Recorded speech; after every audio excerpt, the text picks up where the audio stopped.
Hello everybody and welcome back to the channel. And today we're at Disney again. We're riding Kilamamanjaro Safari. So let's hit it. We're not moving right now though. It's not an ordinance, it's not a good thing. Even like we say in Harambe, Now we're moving. My name is Liz. I'll be your guide out there on the Harambe Wildlife Reserve. Before we get started, we do ask that you remain seated the entire time, keeping all hands, arms, feet, and legs inside of the truck. And that does include any stops I make or any children lap sitting. Please do not hold them up or pass them around. As this is a real truck, I really am driving it. And you can get pretty bumpy out there as well. So make sure you're holding on tight to those loose items you might have in hand, because we cannot stop for anything that falls out. Now, if you do find something fall out, don't worry, just let us know. We'll have someone come out here and get it. We just can't promise it's going to come back in the condition you brought it in, so make sure you're holding on tight. Now, right above you do also have some animal spotting guides. They are going to help you identify most of the animals we're going to see out here today. Can't promise we'll see every single one of them, but hopefully we have some pretty good luck. It is Say hey to my YouTube. Hello. Okay. We do recommend any photos, videos, take as many as you'd like. But we do recommend any sports action, maybe even a live mode, as the animals are going to be moving. We're also going to be moving, so there's no promise that they are going to stop for us. Let's just be prepared.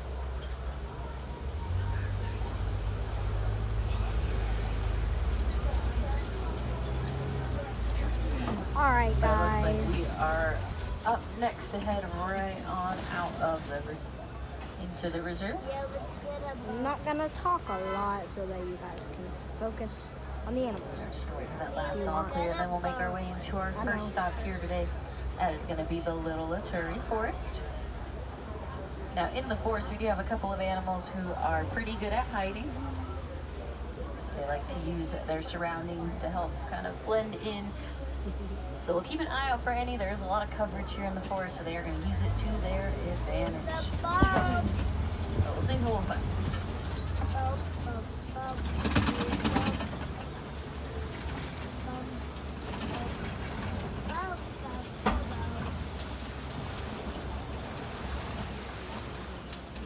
Alrighty, looks like we have one first animal there over to the right.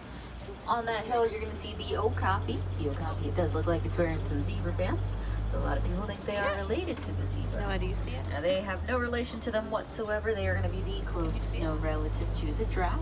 That is because of their skull shape, as well as that prehensile tongue. Joining them on the right, we also have that greater kudu. And on the left, it also looks like we have some bongo out. Now, all three of the animals that you see here, they have some kind of stripe on their body.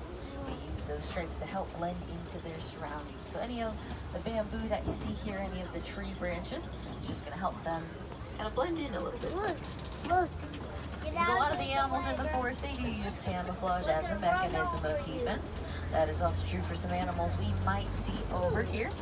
But up to the right on the hill, we do have, oh, it looks like there's a rhino back there. It's a little hard to see. It's kind of behind the rocks. We'll try and move slowly. But on the right, we do also have a saddle-billed stork up there. Now, the rhino that's kind of hiding back there, they are the black rhinos. We have two different kinds of rhinos here on the reserve. The black rhinos are the smaller kind.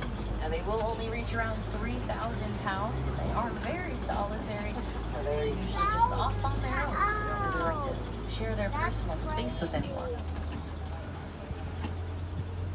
Now, looks like we're going to see one more saddle-billed stork up ahead. But the black rhinos that you see there, they have this lovely horn. It is made of keratin. Unfortunately, it is one of the main reasons that they are still poached today. So that's just something to look out for. You don't want to buy anything that promotes harming those animals. We want to do our part at keeping them safe. Now to the left, you can see that saddle-billed stork just a little bit better. We do have two of them here. They, when fully grown, can reach up to around 5 feet tall. So we get pretty good. But they get their name from this yellow saddle shape on their bill. It's also how they communicate with one another, their bill. They'll kind of rattle it back and forth and just say hello to one another. But as we make our way out of the forest, we're going to head on over towards the Safi River. And in the Safi River, we have a couple of animals who like to hang out near the water, just like you and I like to do. They like to go for a swim to cool off, so keep your eyes out for anyone that might be down here. we're gonna give our friends up here just a little bit of room, but it looks like we're gonna see some pink-backed pelicans up ahead. Now, the pink-backed pelicans get their name from this pink color. It's under their wings and on their backs. As they approach their mating season, it does get a lot brighter. It comes from their skin peeking through. And we'll also see if there's anyone kind of hiding over in this area. We have a whole other side of the river to explore, so we'll also make our way up just a little bit, slowly but surely. I believe there might be an animal stop kind of further down the right path, so it's causing a little bit of traffic to back up here.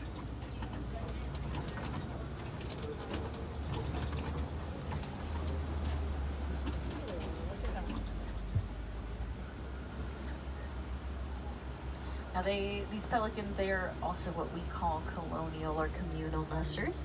They kind of share one big nest. Up to around 150 pairs of those pelicans can share one nest. So they are just one big happy family.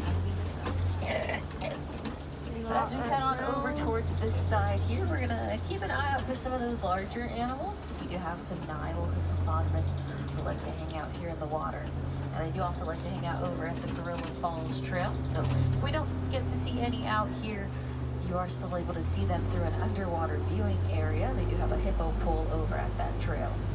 But we're gonna check this corner right up here. Hopefully they are hanging out in this area.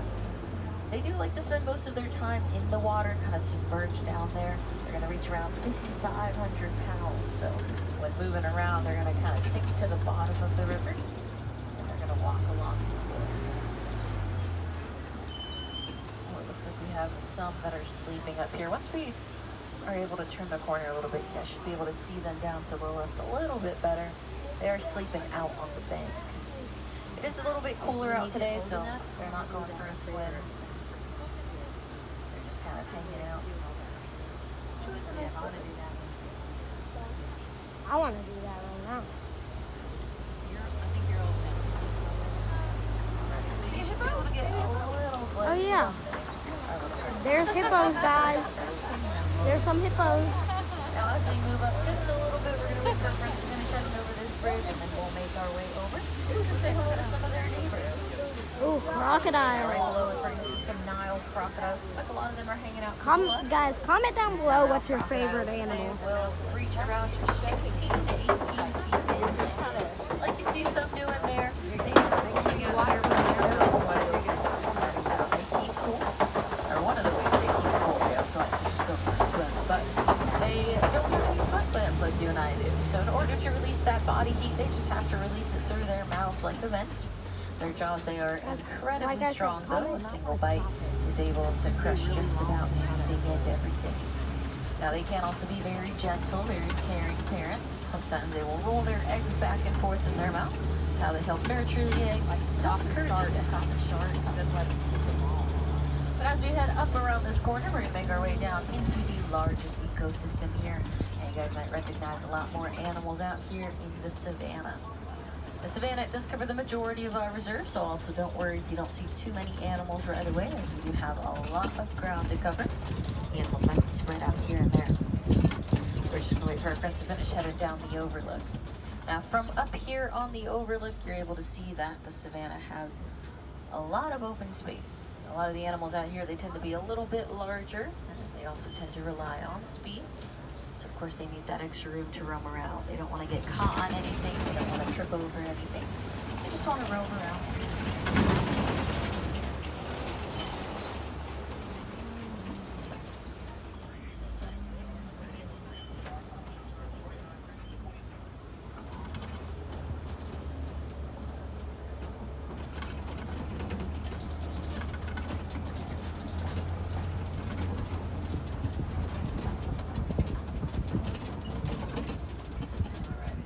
Like anyone is here near the entrance, but it looks like some of them might be kind of over on the other side, so we'll make our way over there. Now a lot of the animals you'll see here, you can also see over at Animal Kingdom Lodge. They do have a savannah of their home. So at Disney there are two types of giraffes. One is over at the lodge, and then one is here. It looks like you can see one of them from all the way over there. We should be able to get a little bit closer to it though. Now we have the Maasai giraffes, and the reticulated giraffes are over at the lodge. But we also have two different kinds of zebras here, and luckily they are both at Animal Kingdom. But one's going to be over on that Gorilla Falls Trail. It's going to be the Gravity Zebras.